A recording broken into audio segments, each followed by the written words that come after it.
All right, trading just got underway on Wall Street. The Dow down 55 points, the Nasdaq up about 80, the S&P slightly down on the hour. We've got new unemployment numbers also out this morning. The initial report from the Labor Department showing 229,000 jobless claims for the week ending August 23rd. It's slightly lower than expected and down 5,000 from last week's revised numbers. More key economic data also out this morning, the revised estimate of second quarter gross domestic product. NewsNation's Alicia Nieves joining us from Wall Street to break all of it down. Good morning. Yeah, good morning, Marni. That U.S. Q2 GDP, really important for Wall Street. We've been eyeing it all morning. It really actually showed a better and stronger U.S. economy than previously reported in the initial estimate last month, to the point where we saw growth 3.3% versus 3% that was initially reported. That is up significantly and up when you compare it to Q1, when we saw an actual shrink of the U.S. economy by about 0.5%. I've been saying all morning that this week Wall Street is looking to test kind of President Trump's tariffs agenda against the U.S. economy, and this is a passing grade based on this latest report.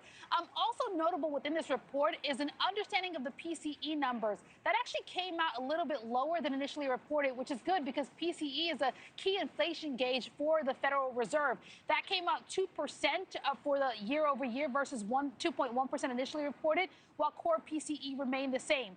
I bring that up because inflation is really in focus for a lot of people on Wall Street, and particularly the Federal Reserve, as we get closer to that September rate cut decision. And it's because this week also we have India being slapped with another round of tariffs. This time the tariffs going from 25% to 50% by the Trump administration. That's going to affect some $80 billion in U.S. goods.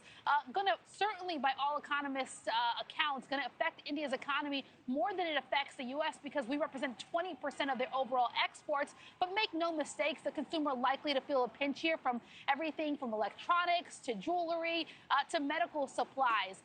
But all of that in context here and what this report means, even with the jobless numbers that you mentioned a moment ago, Federal Reserve, September 16th to the 17th, is going to have to make a decision on whether to cut rates. A higher unemployment situation, which is what we have been seeing, while still seeing a strong economy based on this print, could mean that we actually get more probability that we get a rate cut. So something that Wall Street has been eyeing. It's why we're seeing that the markets are mostly higher this morning, Marni, excuse me. No problem. Alicia, with the Federal Reserve juggling all of this new data, how is the president's criticism playing into the mix?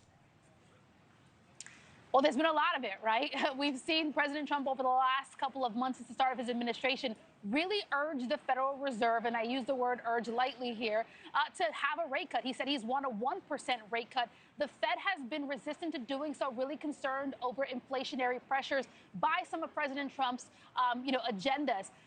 We've seen President Trump batter Fed Chair Powell, right? Call him a series of names, ask him to resign, say he was going to fire Powell. That hasn't happened because the president truly doesn't have much authority when it comes to that. Also, if the president wants the Fed to kind of mimic his agenda, the president needs a majority of the Federal Reserve. And so the attention has focused on that.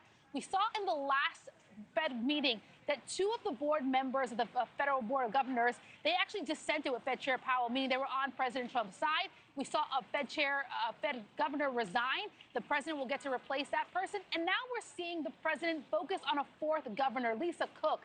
There are some allegations by a Trump ally that Lisa Cook may have committed mortgage fraud. We should be clear, no charges have been filed against her. The president saying that has been sent over to the DOJ to review, but still certainly nothing has come out. And just in the last couple of minutes here, we're getting confirmation that Lisa Cook actually has filed a lawsuit against the president, trying to block him from actually removing her from her position as one of the Board of Governors. So a back and forth playing out here between the White House and the Federal Reserve, a case that could likely lead to the Supreme Court, because this is really, Marni, uncharted territory in the entire history of the Federal Reserve.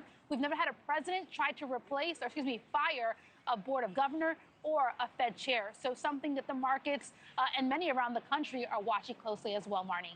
Thank you for watching. Subscribe below and download our NewsNation app right now on your phone, and you will get fact-based, unbiased news for all Americans.